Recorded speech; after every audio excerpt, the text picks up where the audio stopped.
நாகதீப விகாரைக்கு உரிமை மாற்றி தந்தால் தையிட்டி விகாரை காணியின் உரிமத்தை மக்களுக்கு வழங்க தயார். நாகதீப விகாராதிபதி தெரிவிப்பு. இலங்கையில் விற்பனைக்காக சிறுவர்கள் கடத்தப்படுகின்றனரா? சட்டத்தரணி உமாகரன் ராசையா.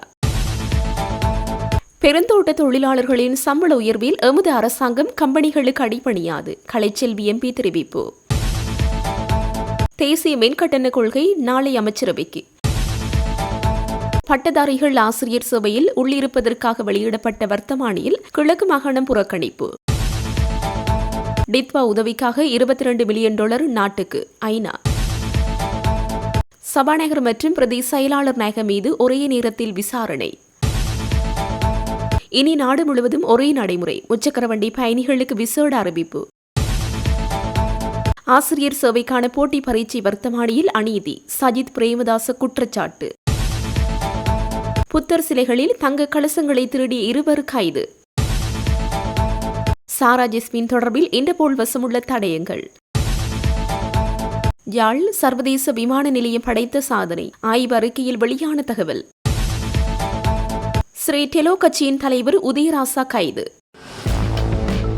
சட்டவிரோதமாக கட்டப்பட்ட தையிட்டி திஸ்ஸ விகாரையின் அமைவிட காணியின் உரிமையாளர்கள் தமது காணியின் உரிமத்தை நயனாதீவு நாக விகாரையின் பேரில் உரிமை மாற்றம் செய்து கொடுத்தால் தையிட்டி விகாரை காணியை அந்த காணிகளின் உரிமையாளர்களது பெயருக்கு உரிமை மாற்றி வழங்க தான் தயாராக இருப்பதாக நயனாதீவு நாகதீப விகாராதிபதி தெரிவித்துள்ளதாக அகில இலங்கை மக்கள் எழுச்சி கட்சியின் செயலாளர் அருள் ஜெயேந்திரன் தெரிவித்துள்ளார். இது தொடர்பில் அவர் மேலும் கூறுகையில், பாதிக்கப்பட்ட காணி உரிமையாளர்களின் கோரிக்கைக்கமைய இன்று நயனாதீவு நாகதீப விகாரையை தாம் நேரில் சென்று சந்தித்து இவ்விடயம் தொடர்பில் கலந்துரையாடியிருந்தோம். இதன்போது தேரரிடம் எழுத்து மூலம் தையிட்டி விகாரைக்குரிய காணியை சட்டவிரோதமாக கட்டப்பட்ட காணிக்கு பதிலாக அதே அளவான காணியை விகாரை காணியிலிருந்து காணி உரிமையாளர்களுக்கு உரிமம் மாற்றி எழுதி தர வேண்டும் என்று காணி உரிமையாளர்கள் சார்பாக கோரியிருந்தோம். அதற்கு தேரர் தர முடியும், ஆனால் சட்டவிரோத விகாரை காணி உரிமையாளர்கள் தங்கள் காணியை நாகதீப விகாரை பெயரெழுதி தர வேண்டும் என்று கோரினார். அதை எழுத்து மூலம் எழுதி தரச் சொன்னார். அதற்கமைய கடிதம் எழுதி கொடுத்தோம் என தெரிவித்துள்ளார். மின்சார சபை மறுசீரமைப்பு திட்டத்தின் கீழ் தேசிய மின்சக்தி கொள்கை மற்றும் தேசிய மின்கட்டண கொள்கை தொடர்பான அமைச்சரவை பத்திரத்தை விடயத்திற்கு பொறுப்பான அமைச்சர் நாளை அமைச்சரவையில் சமர்ப்பிக்க உள்ளதாக தகவல்கள் தெரிவிக்கின்றன. இலங்கை மின்சார சபையின் மறுசீரமைக்கும் திட்டம் 5 கட்டங்களின் கீழ் முன்னெடுக்கப்பட்டு வருவதுடன் அதில் 4 கட்டங்கள் தற்போது வெற்றிகரமாக நிறைவு செய்யப்பட்டுள்ளன. இதற்கமைய அடிப்படை கைமாற்றல் திட்டம், வருடாந்த மின் கொள்முதல் திட்டம், நீண்டகால மின் உற்பத்தி திட்டம் மற்றும் நீண்டகால மின் பரிமாற்ற அபிவிருத்தி திட்டம் ஆகிய கட்டங்கள் இவ்வாறு நிறைவு செய்யப்பட்டுள்ளதாக மின்சார சபை மறுசீரமைப்பு செயலணியின் தலைவர் புபுது நிரோஷன் அண்மையில் தெரிவித்தார். எவ்வாறாயினும் அதன் இறுதி கட்டமான தேசிய மின்சக்தி கொள்கை மற்றும் தேசிய மின்கட்டண கொள்கை தயாரிக்கும் பணிகள் இடம்பெற்று வந்த நிலையில் அது நாளைய தினம் அமைச்சரவையில் சமர்ப்பிக்கப்பட உள்ளதாக தெரிவிக்கப்படுகிறது. விடயத்திற்கு பொறுப்பான அமைச்சரால் நாளை அமைச்சரவையில் சமர்ப்பிக்கப்பட உள்ள இந்த அமைச்சரவை பத்திரம் அங்கீகரிக்கப்பட்ட பின்னர் மின்சார சபையை தொடர்ந்து முன்னெடுத்துச் செல்வது தொடர்பான வர்த்தமானி அறிவித்தலை அமைச்சர் வெளியிட உள்ளார். குறித்த வர்த்தமானி அறிவித்தல் வெளியிடப்பட்டதன் பின்னர் 1969 ஆண்டின் 17ஆம் இலக்க மின்சார சட்டம் ரத்து செய்யப்படும் எனவும் தெரிவிக்கப்படுகிறது. அதற்கமைய பிப்ரவரி மாதம் முடிவடைவதற்குள் இலங்கை மின்சார சபை உத்தியபூர்வமாக கலைக்கப்படும் தேதி உத்தியபூர்வமாக அறிவிக்கப்படும். இதனிடையே மின்சார சபை மறுசீரமைக்க அரசாங்கம் எடுத்த தீர்மானத்திற்கு அமைய அதனை 4 நிறுவனங்களாக பிரிக்க நடவடிக்கை எடுக்கப்பட்டதுடன் அந்த 4 நிறுவனங்களுக்கும் தற்போது நிர்வாகம் நியமிக்கப்பட்டுள்ளதால் அந்நிறுவனங்களில் இணைக்கப்பட்டுள்ள மின்சார சபை ஊழியர்கள் அடுத்த கட்ட நடவடிக்கைகள் குறித்து நிர்வாகத்துடன் கலந்துரையாட தயாராக இருப்பதாகவும் தெரிவிக்கப்படுகிறது. மேலும் வெளியிடப்பட உள்ள இந்த வர்த்தமானி அறிவித்தலினூடாக தற்போது நெருக்கடிக்கு உள்ளாகியுள்ள மின்சார சபையில் சுய விருப்பு ஓய்வு கோரியுள்ள ஊழியர்களின் பிரச்சினைக்கு முடிவு வருவதுடன் அதற்கமைய அவர்களுக்கும் குறித்த வர்த்தமானி அறிவித்தலின்படி சேவையிலிருந்து ஓய்வு பெறுவதற்கான வசதிகள் செய்து கொடுக்கப்படும். இந்த மறுசீரமைப்பு திட்டத்தின் கீழ் சுய விருப்பு ஓய்வு கோரியவர்களுக்கு நட்டஈடு வழங்கும் நடவடிக்கைகளும் அதற்கமைய முன்னெடுக்கப்பட உள்ளன. அதன்படி மின்சார சபை 2173 ஊழியர்கள் சுய விருப்பு ஓய்வுக்காக விண்ணப்பித்திருந்த போதிலும் பின்னர் அந்த ஊழியர்களின் ஓய்வு பெறும் திகதியை அறிவித்து வர்த்தமானி அறிவித்தல் வெளியிடப்படாததால் அவர்கள் கடும் நெருக்கடியை எதிர்நோக்கி வருகின்றனர். இந்நிலையில் இது தொடர்பாக ஜனாதிபதி, எரிசக்தி அமைச்சர் மற்றும் மகாநாயக்க தேரர்களுக்கும் பல சந்தர்ப்பங்களில் கடிதங்களை அனுப்பியுள்ள அந்த ஊழியர்கள் இந்த பிரச்சினைக்கு துரித தீர்வினை பெற்றுத்தருமாறும் அதற்கான தலையீடுகளை மேற்கொள்ளுமாறும் கோரிக்கை விடுத்தனர். எவ்வாறாயினும் சுயவிருப்பு ஓய்வு கோரிய ஊழியர்கள் விரும்பினால் கடந்த ஜனவரி 30ஆம் தேதிக்கு முன்னர் தமது விண்ணப்பங்களை மீளப்பெற முடியும் என மின்சார சபையின் பொது முகாமையாளர் பொறியியலாளர் KSI குமார் அண்மையில் தெரிவித்திருந்தார். அதற்கமைய சுயவிருப்பு ஓய்வு கோரிய ஊழியர்களில் 20க்கும் குறைவான மிகச் சிறிய எண்ணிக்கையிலானோர் தமது விண்ணப்பங்களை மீளப்பெற தீர்மானித்துள்ளதாக தெரிவிக்கப்படுகிறது. அதன்படி 2153 ஊழியர்களுக்கு சுயவிருப்பு ஓய்வு பெறுவதற்கான அனுமதி கிடைத்துள்ளதுடன் அவர்களுக்குரிய நட்டஈட்டு தொகையும் எதிர்காலத்தில் வழங்கப்பட உள்ளது. தொழிலாளர்களின் சம்பள விடயத்தில் கடந்த அரசாங்கங்களைப் போன்று எமது அரசாங்கம் கம்பெனிகளுக்கு அடிப்படையாது என நுவரெலியா மாவட்ட நாடாளுமன்ற உறுப்பினர் கெட்னன் கலைச்செல்வி தெரிவித்துள்ளார். இன்று ஊடகங்களுக்கு கருத்து தெரிவிக்கும் போதே அவர் இவ்வாறு குறிப்பிட்டுள்ளார். இது தொடர்பில் மேலும் தெரிவிக்கையில், பல்தேசிய கம்பெனிகளுடன் 1992ஆம் ஆண்டுக்கு பிறகு உருவாக்கப்பட்ட ஒப்பந்தமே இந்த கூட்டொப்பந்தமாகும். கூட்டொப்பந்தம் மட்டுமே மலையக மக்களின் சம்பளத்தை அதிகரிக்கவும் அல்லது அவர்களின் பிரச்சினைகளை தீர்க்கவும் அவசியம் என்று கூறுவதை கடந்தும் நாம் சிந்திக்க வேண்டும். மலையக மக்கள் என்றால் யார்? தோட்டங்களில் வேலை செய்கின்ற கொழுந்து பறிக்கும் காண்பட்டு மக்கள் யார்? இந்த நாட்டின் 2,20,00,000 மக்களில் ஒரு பகுதியினர் அல்லவா அவர்கள். அவர்களின் சம்பளத்தை அதிகரிக்கவும் அல்லது பிற தேவைகளை நிறைவேற்றவும் ஏதாவது ஒரு ஒப்பந்தத்திற்கு செல்ல வேண்டிய நிலைக்கு கடந்த கால அரசாங்கங்களே நாட்டை இட்டுச் சென்றன. ஆனால் இன்று சம்பளத்தை உயர்த்துவதற்கு எங்களுக்கு கூட்டொப்பந்தம் தேவையில்லை. அரசாங்கம் தீர்மானித்த 400 ரூபாய் சம்பள உயர்வை வழங்கியுள்ளது. இருப்பினும் இந்த தோட்டங்கள் பல்தேசிய கம்பெனிகளின் கட்டுப்பாட்டில் உள்ளதால் அவர்களுடன் சில ஒப்பந்தங்களுக்கு செல்ல வேண்டிய சூழ்நிலைக்கு தற்போதைய அரசாங்கம் தள்ளப்பட்டுள்ளது.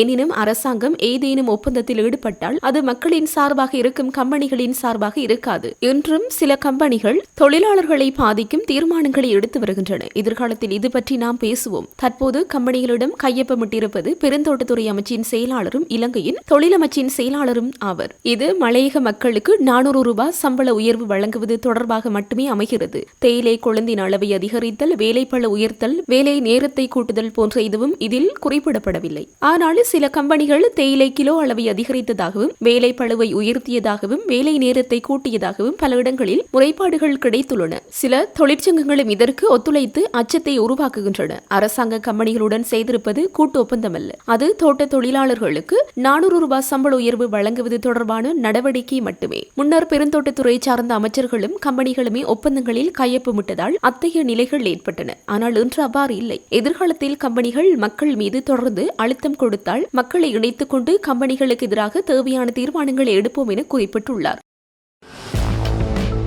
இலங்கைக்கான மனிதாபிமான முன்னுரிமை திட்டத்திற்கு இதுவரை 22.4 மில்லியன் அமெரிக்க டாலர் உதவி கிடைத்துள்ளதாக கொழும்பில் உள்ள ஐக்கிய நாடுகள் அலுவலகம் தெரிவித்துள்ளது. இலங்கை அரசாங்கத்தின் வேண்டுகோளுக்கு இணங்க கடந்த டிசம்பர் மாதம் முதல் 2026 ஏப்ரல் வரையான காலப்பகுதிக்குள் டிட்பா புயல் காரணமாக பாதிக்கப்பட்டவர்களுக்கு உதவுவதற்காக 35.3 மில்லியன் அமெரிக்க டாலர் நிதியை எதிர்பார்க்கும் மனிதாபிமான முன்னுரிமை திட்டம் ஆரம்பிக்கப்பட்டது. அதற்கமைய ஐக்கிய நாடுகள் சபைக்கு Australia, Canada, Germany, Japan, New Zealand, America, England மற்றும் ஐரோப்பிய ஒன்றியம் உள்ளிட்ட பல்வேறு நிறுவனங்கள் மற்றும் நாடுகளிடமிருந்து நிதி உதவி கிடைத்துள்ளது. கொழும்பில் உள்ள ஐக்கிய நாடுகள் அலுவலகத்தின் அண்மைய தரவுகளின்படி 25 மாவட்டங்களையும் உள்ளடக்கிய வகையில் இதுவரை அனர்த்தத்தால் பாதிக்கப்பட்ட 2,16,000 மேற்பட்ட நபர்களுக்கு நிவாரணங்கள் வழங்கப்பட உள்ளதாக குறிப்பிடப்பட்டுள்ளது. இலங்கை மனிதாபிமான முன்னுரிமை திட்டத்தின் கீழ் கல்வி, உணவு, போசனை, பாதுகாப்பு, சுகாதாரம், தங்குமிடம் மற்றும் விவசாயம் ஆகிய துறைகளுக்கு முன்னுரிமை அளிக்கப்படுகிறது. கடந்த 2 தசாப்தங்களில் இலங்கையில் ஏற்பட்ட மிக மோசமான வெள்ளம் மற்றும் மண்சரிவு சேதங்கள் டிட்பா புயலினால் ஏற்பட்டதோடு இது நாட்டின் 25 மாவட்டங்களிலும் உள்ள சுமார் 2.2 மில்லியன் மக்களை பாதித்தது. அனர்த்த முகாமைத்துவ நிலையத்தின் தகவல்படி 2025 டிசம்பர் 29ஆம் தேதியாகும் போது புயல் காரணமாக 646 பேர் உயிரிழந்துள்ளதுடன் 173 பேர் காணாமல் போயுள்ளனர். புயலினால் பாதிக்கப்பட்ட பகுதிகளுக்கு தேவையான நிவாரணப் பணிகள் அரசாங்கத்தினால் முன்னெடுக்கப்படுவதுடன் அதற்கு ஐக்கிய நாடுகள் சபை, மனிதாபிமான பங்காளிகள், சர்வதேச மற்றும் தேசிய சிவில் சமூக அமைப்புகள் மற்றும் தனியார் துறையினதும் இருதரப்பு மற்றும் பலதரப்பு உதவிகளின் ஆதரவு கிடைக்கிறது. பாதிக்கப்பட்ட பகுதிகளை இயல்பு நிலைக்கு கொண்டு வருவதற்கு தேவையான திட்டங்களை தயாரித்தல் மற்றும் நடைமுறைப்படுத்தல் ஆகியவற்றை அனர்த்த முகாமைத்துவ நிலையம், அமைச்சுக்கள், மாவட்ட மற்றும் பிரதேச அதிகாரிகளால் மேற்கொள்ளப்படுகின்றன.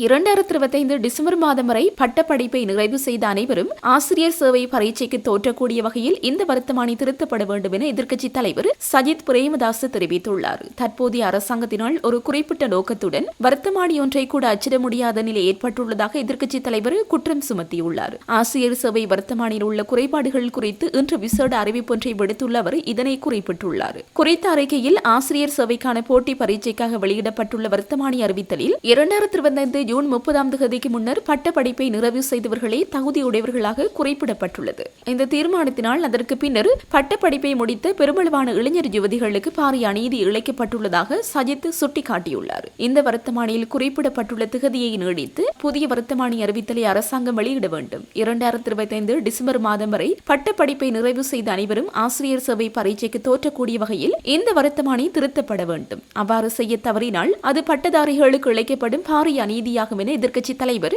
சஜித் பிரேமதாஸ் தெரிவித்துள்ளார்.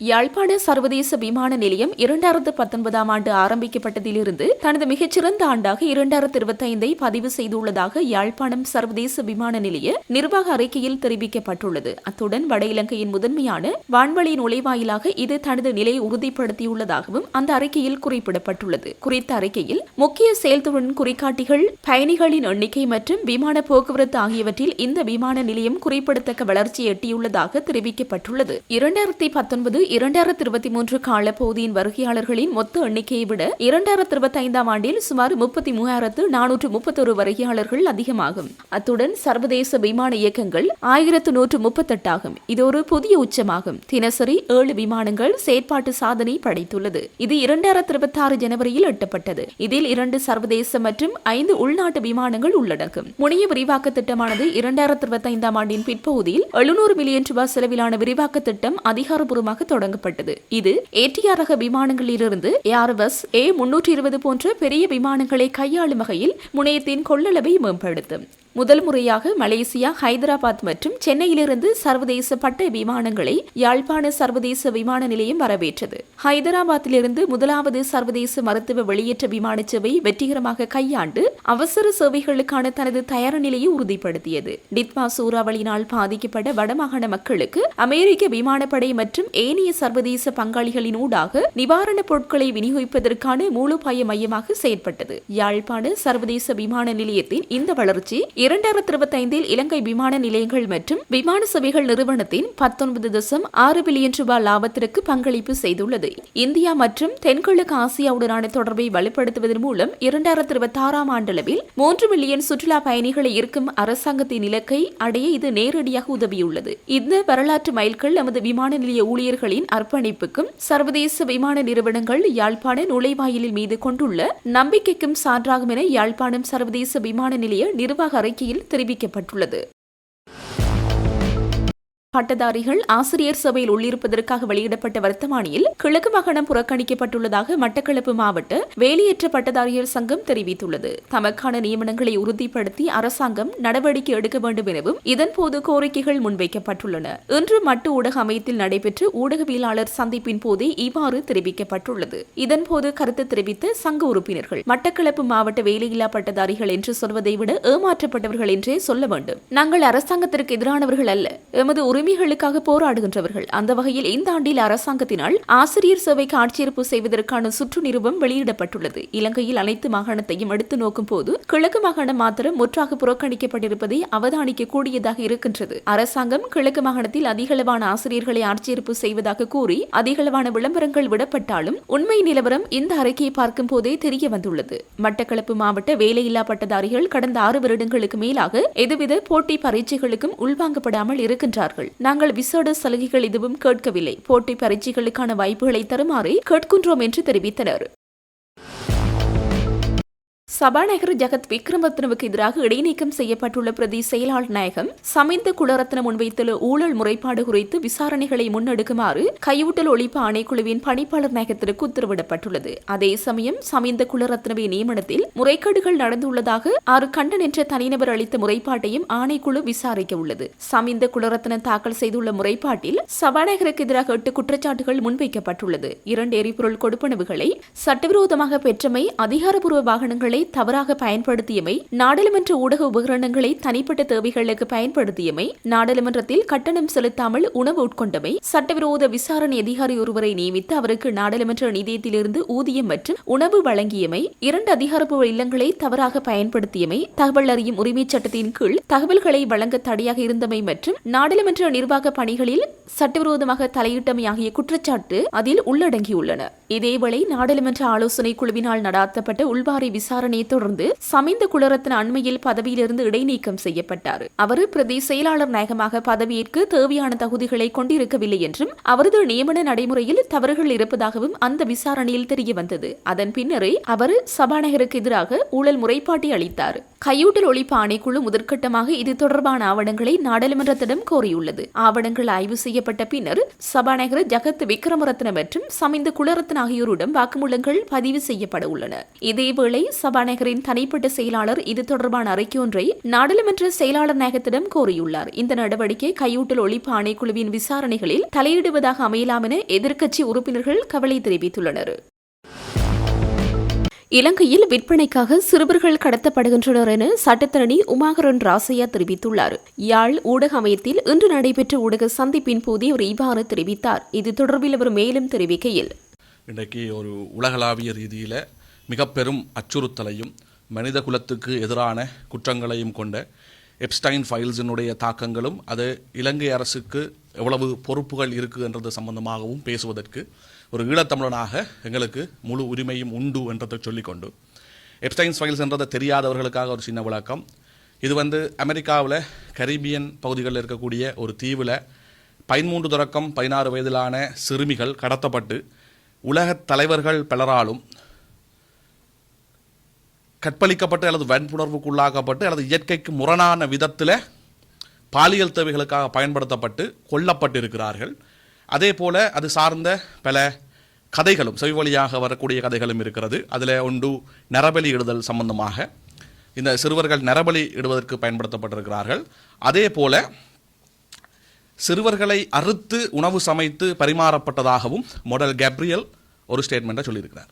இது ஒரு பக்கமாக இருக்க, இலங்கையை பொறுத்த வரைக்கும் 1958ஆம் ஆண்டில் அரசியல் குற்றமாக முதல் தடவையாக அரலிஸ் சில்வா மற்றும் டேவிட் சில்வா என்கிற 2 பேர் கடத்தப்பட்டு, அதாவது கைது செய்யப்பட்டு காணாமலாக்கப்படுகின்றன. இது முதல் தடவையாக ஒரு அரசியல் குற்றமாக காணாமலாக்கப்படுதல் தொடங்குது.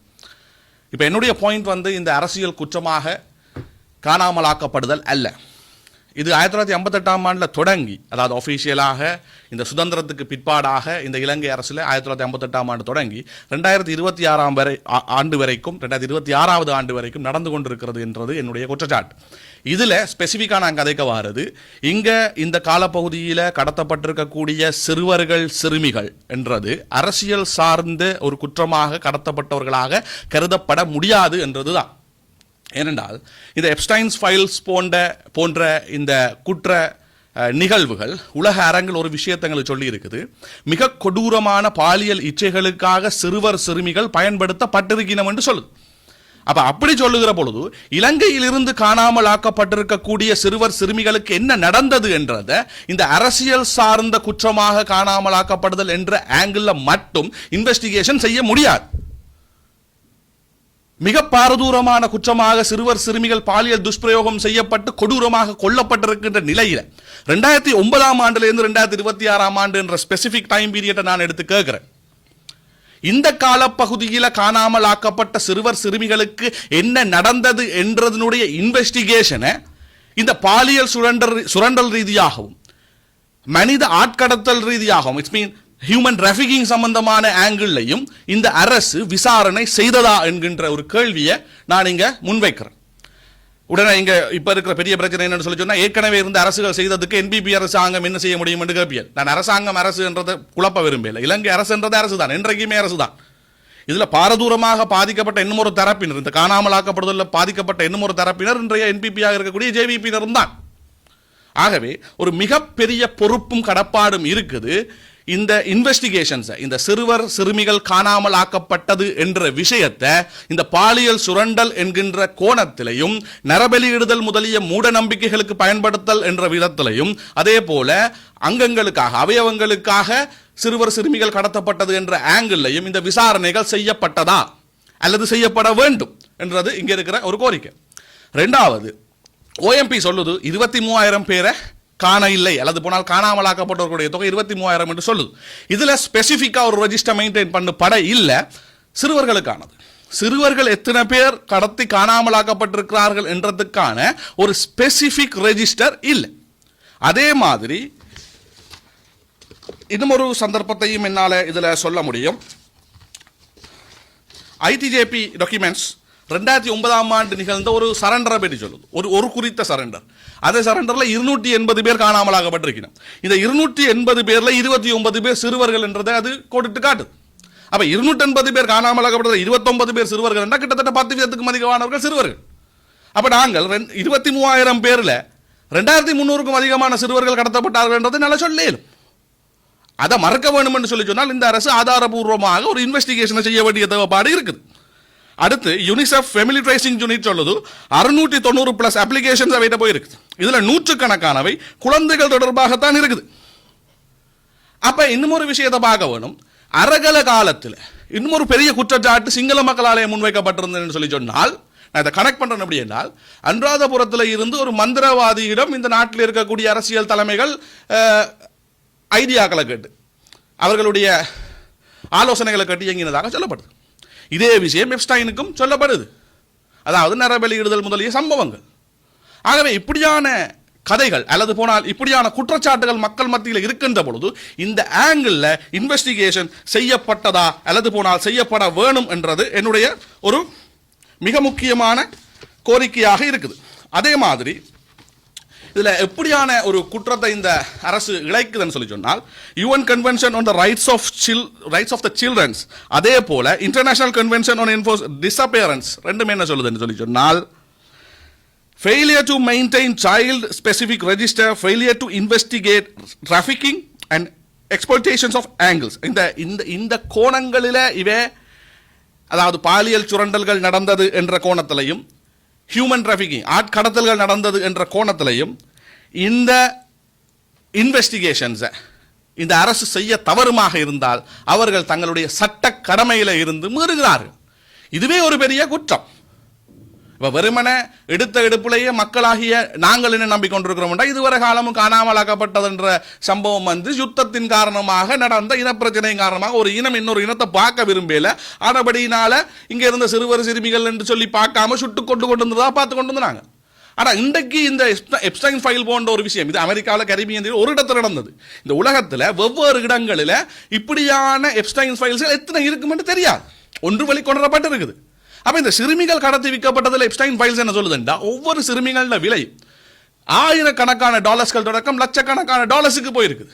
அப்ப ஒரு வியாபாரம், ஒரு வணிகம் இந்த சிறுவர்களை வைத்து இந்த நாட்டில் நடந்திருக்குதா என்ற கேள்வியை நான் கேட்கிறேன். சிறுவர்கள் ஒரு வியாபார பொருளாக பயன்படுத்தப்பட்டிருக்கணுமான்றதை கேட்கிறேன். இது வெறுமனே தமிழ் பக்கத்தில் மட்டும் நடக்கல, தமிழ் பக்கத்தில் மெஜாரிட்டியா நடந்திருந்தாலும் கூட சிங்கள பக்கத்தில் நடந்திருக்கு. இது பொதுவாக இலங்கையில நடந்திருக்கின்ற ஒரு காமனான கிரைம் என்று சொல்றேன். ஆகவே இந்த குற்றச்சாட்டை நான் முன்வைக்கிறேன். இதுக்கான தக்க பதிலை இந்த அரசு தர வேணும். அந்த அடிப்படையில் தமிழ் தேசிய மறுமலர்ச்சி இயக்கத்தினால நாங்கள் ஜனாதிபதிக்கு ஒரு கடிதம் அனுப்ப இருக்கிறோம். ஸ்பெசிபிக்கான லெட்டர்ஸ், ஒரே லெட்டர்ஸ் நாங்கள் அனுப்ப இல்லை. ஜனாதிபதிக்கு கடிதம் அனுப்ப இருக்கிறோம். அதே போல எதிர்க்கட்சி தலைவருக்கு நாங்கள் கடிதம் அனுப்ப இருக்கிறோம். அதே போல ஜேவிபியினுடைய செயலாளர் நாயகத்துக்கு ஒரு கடிதம் அனுப்ப இருக்கிறோம். அதே மாதிரியாக மனித உரிமை ஆணைக்குழுவினருக்கு நாங்கள் ஒரு கடிதத்தை அனுப்புவதாக இருக்கிறோம். ஏனென்றால் இது ஒரு சின்ன பிரச்சனை அல்ல. இந்த நாட்டில் சிறுவர்கள் காணாமலாக்கப்படுதல் என்றதினுடைய பின்புலத்தில் இருக்கக்கூடிய உண்மை சம்பவங்கள் என்றது உலக அரங்கில பாக்கியக்குள்ள இந்த சிறுவர்கள் பாலியல் துஷ்பிரயோகம் பயன்படுத்தப்பட்டது என்றது மிகப்பெரிய அதிகார சக்திகளால் மேற்கொள்ளப்பட்டிருக்குது. அதுக்குள்ள அமெரிக்காவினுடைய ஜனாதிபதி ட்ரம்ப் தொடக்கம், இங்கிலாந்தினுடைய அரச மாளிகையில் இருக்கிற இளவரசர் ஆண்ட்ரூ வரைக்கும், இன்றைக்கு அவர் இல்லை, முன்னாள் இளவரசர் சொல்லலாம், ஆண்ட்ரூ வரைக்கும் அவர் இன்றைக்கு இதே குற்றத்துக்காக வெளியேற்றி இருக்குது இங்கிலாந்து அரண்மனை. இப்படி அதிகார வர்க்கம் சம்பந்தப்பட்டிருக்குது. என்னத்துக்கு? பாலியல் சம்பந்தப்பட்ட விஷயத்துக்கு சிறுவர்கள் பயன்படுத்தப்பட்டது. ஒரு கொடூரமான யுத்தம் நடந்து கொண்டிருந்த இந்த நாட்டில் அதிகார வர்க்கத்தால சிறுவர்கள் துஷ்பிரயோகத்துக்கு உள்ளாக்கப்பட்டார்களா இல்லையான்றதை சொல்ல வேண்டிய பொறுப்பும் கடமையும் இந்த அரசாங்கத்துக்கு அதிக அளவிலேயே இருக்குது. இன்றைக்கு நாங்கள் பார்க்கிற ஒரு துன்பகரமான சம்பவம் என்னென்றால் ஒவ்வொரு இளைஞர்களும் தங்களுடைய பாடசாலை பருவத்தை முடித்தவுடன் மிக மகிழ்ச்சியாக நின்று ஏர்போர்ட்டில் குட் பை ஸ்ரீலங்கா என்று போட்டுட்டு போகிறத நாங்கள் பார்க்குறோம். இது என்னென்றால் இந்த நாட்டில் சிறுவர்கள் ஒரு மிக கசப்பான ஸ்ட்ரெஸ்ஃபுல்லான லைஃபை வாழ்ந்து கொண்டிருக்கணும் தங்களுடைய சிறுவராயத்தில் என்ற உண்மையை காட்டு. அதே மாதிரி இந்த அரசாங்கம் சிறுவர்கள் தொடர்பான விஷயத்தில் உரிய கரிசனை எடுக்க இல்லை என்று சொல்லி சொன்னால் அதனுடைய அர்த்தம் ஒரு நாடு தன்னுடைய நாட்டில் இருக்கக்கூடிய சிறுவர்கள் சம்பந்தமாக உரிய கரிசனை கொள்ளவில்லை, அவர்கள் பாதிக்கப்பட்டதை உரிய விதத்தில் விசாரிக்கவில்லை என்றால் அதனுடைய அர்த்தம் என்னவென்றால் அந்த நாடு தன்னுடைய எதிர்காலம் தொடர்பாக கரிசனை கொள்ளவில்லை என்றதுதான். எனவே சட்டம் அனைவருக்கும் சமனாக பயன்படுத்தப்பட வேண்டும். இந்த அரசாங்கத்தின் மீது ஏதோ ஒரு மூலையில் இருக்கிற நம்பிக்கை நிமித்தமாக என்னுடைய கோரிக்கையை இன்றைக்கு நான் முன்வைத்திருக்கிறேன். இது தொடர்பாக நாங்கள் தொடர்ச்சியாக பணியாற்றுவோம். நன்றி. நீர்கொழும்பு துன்கலப்பிரிய கடற்கரை வீதிக்கு அருகில் கைத்துப்பாக்கியொன்று மீட்கப்பட்டுள்ளது. ராணுவ புலனாய்வு பிரிவுக்கு கிடைத்த தகவலுக்கு அமைய ராஜகிரிய போலீஸ் விசேட அதிரடி படையினருடன் இணைந்து நேற்று மாலை முன்னெடுத்த தேடுதலின் போது குறித்த கைத்துப்பாக்கி மீட்கப்பட்டுள்ளது. பிரதேசத்தில் உள்ள கடற்கரை அணுகல் வீதியின் அருகே மறைத்து வைக்கப்பட்டிருந்த ராணுவ புலனாய்வு பிரிவின் தகவலுக்கு அமைய துன்கல்பிட்டிய பிரதேசத்தில் கைத்துப்பாக்கி மீட்கப்பட்டுள்ளது. 7.65 மில்லிமீட்டர் ரக துப்பாக்கி ஒன்றை இவ்வாறு மீட்கப்பட்டுள்ளதாக போலீசார் தெரிவிக்கின்றனர். சம்பவம் தொடர்பான மேலதிக விசாரணைகள் துன்கல்பிட்டிய போலீசார் நிலையத்தால் முன்னெடுக்கப்பட்டு வருகின்றன. நாட்டில் உள்ள அனைத்து முச்சக்கர வண்டிகளும் செயலியை அடிப்படையாக கொண்டு இயங்கக்கூடிய வகையிலான திட்டத்தை அறிமுகப்படுத்த தேசிய போக்குவரத்து ஆணைக்குழு திட்டமிட்டுள்ளது. நாடளாவிய ரீதியில் முறையான சேவையை வழங்குதல், கட்டணங்களில் வெளிப்படைத்தன்மை உறுதி செய்தல் மற்றும் பயணிகளின் பாதுகாப்பு உள்ளிட்ட விடயங்களை அடிப்படையாக கொண்டு இந்த நடவடிக்கை எடுக்கப்பட்டுள்ளதாக தெரிவிக்கப்பட்டுள்ளது. கடந்த 2025 ஆண்டு பிப்ரவரி மாத நிலவரப்படி இலங்கையில் பிக்மி, ஊபர் மற்றும் ஹேலாகோ ஆகியவை முக்கிய முச்சக்கர வண்டி அழைப்பு செயலிகளாக செயல்படுகின்றன. முச்சக்கர வண்டிகள் தற்போது டாக்ஸி என்ற வாடகை வகையில் அடங்குவதால் அவை தேசிய போக்குவரத்து ஆணைக்குழுவின் விதிமுறைகளுக்கு உட்பட்டு செயலி அடிப்படையில் இயங்க வேண்டும் என அறிவிக்கப்பட்டுள்ளது. ஸ்ரீ டெலோ கட்சியின் தலைவர் பி உதயராசா கைது செய்யப்பட்டு தடுப்பு காவல் விசாரணைக்குட்படுத்தப்பட்டுள்ளார். அதன்படி 7 நாட்கள் தடுப்பு காவலில் அவர் விசாரணைக்குட்படுத்தப்பட்டுள்ளதாக தெரிவிக்கப்பட்டுள்ளது. போதைப்பொருள் கடத்தல் குற்றச்சாட்டில் நீர்கொழும்பு கொச்சிக்கடை பகுதியில் உதயராசா கைது செய்யப்பட்டுள்ளார். பேலியகொட பகுதியில் கடந்த மாதம் 29ஆம் தேதி 4 கிலோ 423 மில்லிகிராம் ஹொக்கைன் போதைப்பொருள் கைப்பற்றப்பட்டது. இந்த போதைப்பொருள் கடத்தல் சம்பவத்துடன் ஸ்ரீ டெலோ கட்சியின் தலைவர் உதயராசா தொடர்பு பட்டுள்ளார் என்ற சந்தேகத்தின் அடிப்படையிலேயே அவர் கைது செய்யப்பட்டுள்ளார்.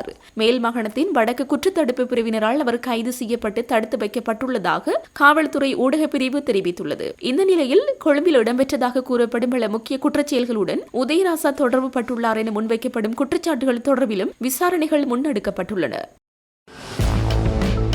புத்தர் சிலைகளின் நெற்றியில் பதிக்கப்பட்டிருந்த தங்க முலாம் பூசப்பட்ட கலசங்களை திருடிய குற்றச்சாட்டில் 2 சந்தேக நபர்கள் இன்று நாவலப்பிட்டி போலீசாரால் கைது செய்யப்பட்டுள்ளனர். நாவலப்பிட்டி போலீஸ் பிரிவுக்குட்பட்ட விகாரைகளில் உள்ள புத்தர் சிலைகளின் நெற்றியில் காணப்படும் கலசங்களையே இவ்விரு சந்தேக நபர்களும் திருடியுள்ளனர். அண்மையில் முச்சக்கர வண்டியொன்றில் சென்ற இவர்கள் நாவலப்பிட்டி கெட்டப்லாவை விகாரையில் உள்ள புத்தர் சிலையின் நெற்றியிலிருந்து தங்க முலாம் பூசப்பட்ட கலசத்தையே திருடியுள்ளனர். இக்காட்சிகள் அங்கு பொருத்தப்பட்டிருந்த சிசிடிவி கேமராவில் பதிவாகியிருந்தது.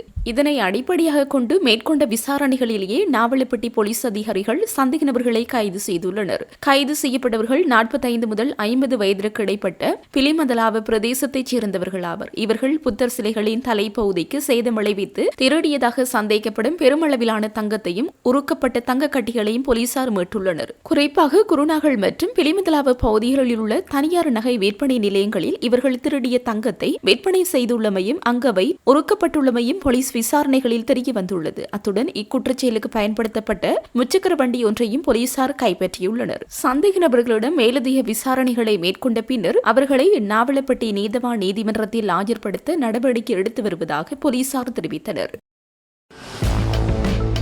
உயிர்த்த ஞாயிறு தாக்குதலின் பிரதான சூத்திரதாரியாக கருதப்படும் சாரா ஜெஸ்மின் எனப்படும் புலஸ்தீனி மகேந்திரன் தொடர்பில் சர்வதேச காவல்துறையினர் உன்னிப்பாக கவனம் செலுத்தி வருவதாக தெரிய வருகிறது. இந்த விடயத்தில் சிரேஷ்ட காவல்துறை அதிகாரியொருவர் தென்னிலங்கை ஊடகம் ஒன்றுக்கு கூறியுள்ளார்.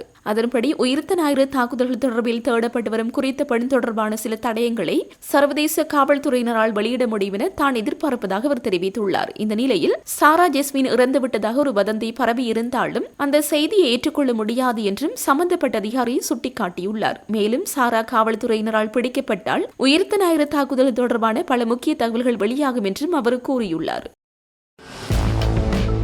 தம்புள்ளை பகுதியில் கையடக்க தொலைபேசியை மின்னேற்றிக் கொண்டிருந்த போது ஏற்பட்ட மின்கசிவு காரணமாக வீடொன்றின் அறை தீப்பிடித்தெரிந்ததில் பாரிய சேதங்கள் ஏற்பட்டுள்ளன. இச்சம்பவம் தொடர்பில் தெரிய வருவதாவது: இம்முறை கல்வி பொது தராதர உயர்தர பரீட்சைக்கு தோற்றவுள்ள மாணவியொருவர் தனது அறையில் கையடக்க தொலைபேசியை சார்ஜ் செய்துவிட்டு மாணவியும் அவரது தாயாரும் அயல் வீடொன்றுக்கு சென்றுள்ளனர். இரவு சுமார் 10 மணியளவில் வீடு திரும்பிய போது வீடு தீப்பற்றி எறிவதை அவர்கள் அவதானித்துள்ளனர். உடனடியாக பொதுமக்கள் தம்புள்ளை மாநகர சபையின் தீயணைப்பு பிரிவினர் மற்றும் போலீசார் இணைந்து தீயை கட்டுப்பாட்டுக்குள் கொண்டு வந்துள்ளனர். இத்தீ விபத்தில் மாணவியின் உடைமைகள், பாடசாலை உபகரணங்கள், பாடப்புத்தகங்கள் உள்ளிட்ட அனைத்து முற்றாக சேதமடைந்துள்ளன. சம்பவ நேரத்தில் வீட்டில் எவரும் இல்லாததால் உயிர் சேதம் எதுவும் ஏற்படவில்லை என தெரிவிக்கப்படுகிறது. மேலும் வீட்டில் தீ பரவுவதற்கான வேறு எந்த தடயங்களும் காணப்படாத நிலையில் தொலைபேசி சார்ஜ் செய்யப்பட்டிருந்த மின் இணைப்பு பகுதியிலிருந்து தீ ஏற்பட்டு பரவியதற்கான ஆதாரங்கள் கண்டறியப்பட்டுள்ளதாக வீட்டு உரிமையாளர்கள் தெரிவித்துள்ளனர்.